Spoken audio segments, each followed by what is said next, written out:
সুনন্দা গোস্বামী 24 পরগনা। ভগবানের কাছে পুরোপুরি আত্মসমর্পণ করার পদ্ধতিটি কি, কিভাবে করতে হয় আত্মসমর্পণ? আত্মসমর্পণে 6টা স্টেপ আছে। দৈন আত্মনিবেদন, গোপ্তিত্বে বরণ, অবশ্য রক্ষেবে কৃষ্ণ বিশ্বাস পালন, ষড়ঙ্গ শরণাগতি হইবে যাহার, তার প্রার্থনা শুনেন নন্দকুমার। দৈনতা, আত্মনিবেদন, গোপ্তিত্বে বরণ, গোপনভাবে কৃষ্ণকেই মালিক রূপে গ্রহণ করে নেওয়া, অবশ্য রক্ষেবে বিশ্বাস, কৃষ্ণ আমাকে অবশ্যই রক্ষা করবে। এই 6টা শরণাগতি দিয়ে আত্মসমর্পণ। মূল কথা আছে, যদি না বুঝতে পারেন কমপক্ষে ভগবানের নাম জপ করুন, ভগবানের চরণে নিজেকে সঁপে দিন, সহজ কথা।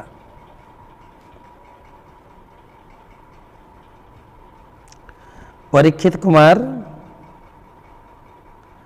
কুমার বলছি, বলরামপুর থেকে, পুরুলিয়া।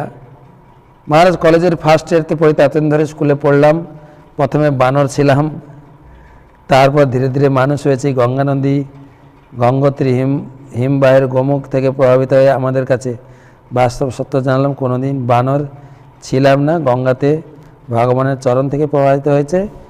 স্কুলে ভুল স্যার, কি বুঝলাম না। ও গঙ্গোত্রী গোমুখ হিমবাহ থেকে প্রকাশিত হয়েছে, আর আমরা এখানে শুনলাম গঙ্গা ভগবানের চরণ থেকে প্রকাশিত হয়েছে। কোনটা ঠিক? শাস্ত্রের কথাই ঠিক।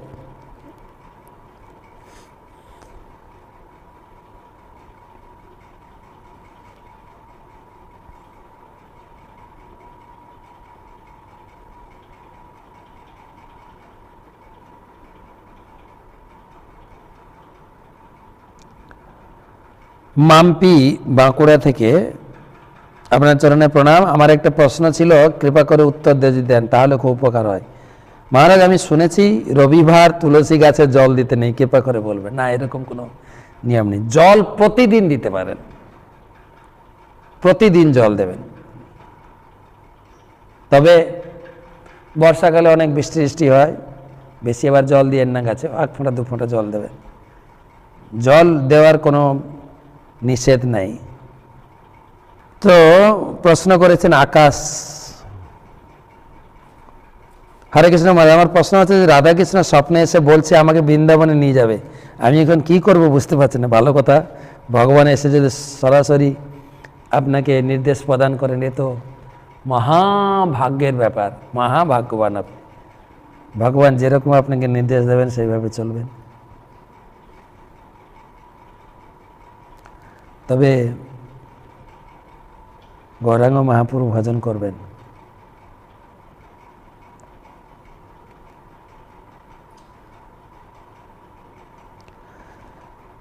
তাপস, মেদিনীপুর, পশ্চিম মেদিনীপুর থেকে, প্রণাম গুরুদেব। মনে কাম চিন্তা আসলে উপায় কি? শাস্ত্রে বলছে, যমুনাচার্য বলেছেন, যখন কাম চিন্তা আসে আমি ওটাকে নোংরা জিনিস মনে করে থুতু ফেলি। আর আমাদের জন্য এটাই নির্দেশ ভালো, যে আমরা ভগবানের চিন্তা করে কামটাকে হৃদয় থেকে দূরীভূত করার চেষ্টা করব।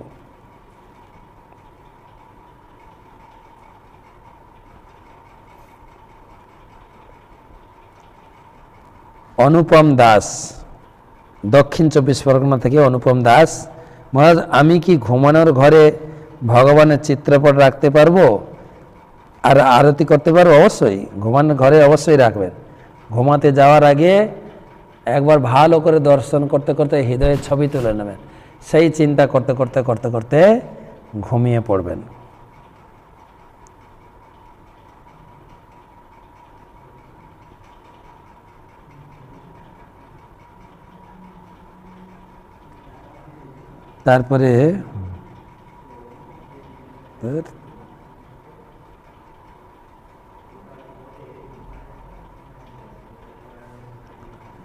তারপরে প্রশ্ন করেছেন বিশ্বজিৎ প্রামাণিক।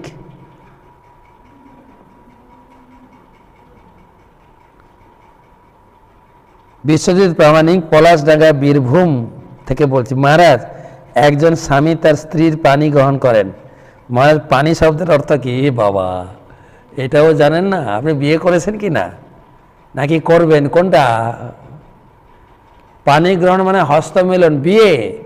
বিয়ের একটা নির্দেশ হচ্ছে স্বামী স্ত্রীর হস্তমিলন, পানি গ্রহণ। আমি আমার এই মহিলাকে তার হস্ত গ্রহণ করছি, তার দায়িত্ব গ্রহণ করছি, পানি গ্রহণ, হাতে হাত মিলানো। এটা আগে ছিল শুধু বিয়ের জন্য, এখন হয়ে গেছে যখন তখন হস্ত মিলন, হ্যান্ডশেক।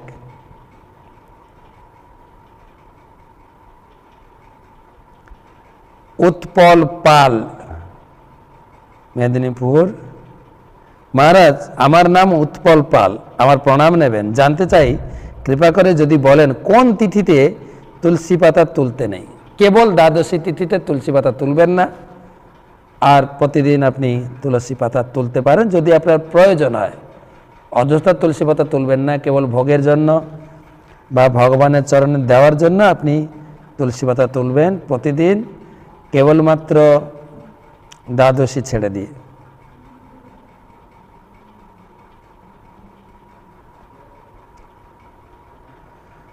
হ্যাঁ, আমি মালদা থেকে রাহুল দাস। অনেকে বলে ইসকন তোকে বরবাদ করে দিল, তোকে বন্ধু বান্ধব থেকে আলাদা করে দিল, তোর রান্নার হাড়ি অবধি আলাদা করে দিল, ইসকন থেকে দূরে সরে আয়। আমি কি বলবো মহারাজ, ইসকনে এলে আরো অনেক বন্ধু বান্ধব জুটবে। পুরানো সব ফালতু বন্ধু বান্ধব যারা কেবল পাপ কর্ম করতে উৎসাহিত করে, জীবনকে নরকের পথে নিয়ে যায়, হ্যাঁ, নেশা ভাঙ অযথা সময় নষ্ট করার সে বন্ধুকে ছেড়ে দিন। শাস্ত্রে বলছেন সেই সে পরম বন্ধু, সেই পিতামাতা, কৃষ্ণের চরণে যে প্রেম ভক্তিতে, যে কৃষ্ণ পথে নিয়ে আসবে, ধর্ম পথে, সৎ পথে নিয়ে আসবে, তিনি কেবল বন্ধু। আর পরম বন্ধু হচ্ছেন কৃষ্ণ। কৃষ্ণকে বন্ধুরূপে রাখুন, জীবনে আপনি সব পেয়ে যাবেন, কিছু হারাবেন না, পাবেন। ভগবদ গীতায় প্রত্যেকটা অধ্যায়ের নাম হচ্ছে যোগ, যুক্ত হবে, বিয়োগ না, পাবেন, শুধু আপনি পাবেন। একটা লাস্ট প্রশ্ন নেব। সঞ্জয় বিশ্বাস, মহারাজ আপনি একটু আমাকে পরামর্শ দেবেন। কিছুদিন হলো সংসারে মন বসছে না, কাজ করতে মন চায় না, শুধু মনে হয় তীর্থ করি, সর্বদা ভগবানের নাম করি, নাম শুনি, সংসারের কারণে কাজ করতে হয়, এবার কি করা উচিত? না, অবশ্যই কাজ করতে হবে। ভগবান বলেছেন কর্তব্য করতে। আপনার যে কর্তব্য আছে, মন না লাগলেও ভগবানের নির্দেশ মেনে আপনার যা যা দায়িত্ব আছে সেগুলো করবেন, আর তার সঙ্গে সঙ্গে ভক্তি করবেন। দুটোকে ব্যালেন্স করে করবেন, নাহলে আপনি করতে পারবেন না। নাহলে লোকে ভাবাবেগ বলবে, ভক্তিটা ভাবাবেগ না, সব কিছু সহ্য করে ব্যালেন্স করে করতে হবে। তো ধন্যবাদ জানাই সকলকে, কৃতজ্ঞতা জানাই। আজকের পাঠ এইখানে সমাপ্ত রাখি।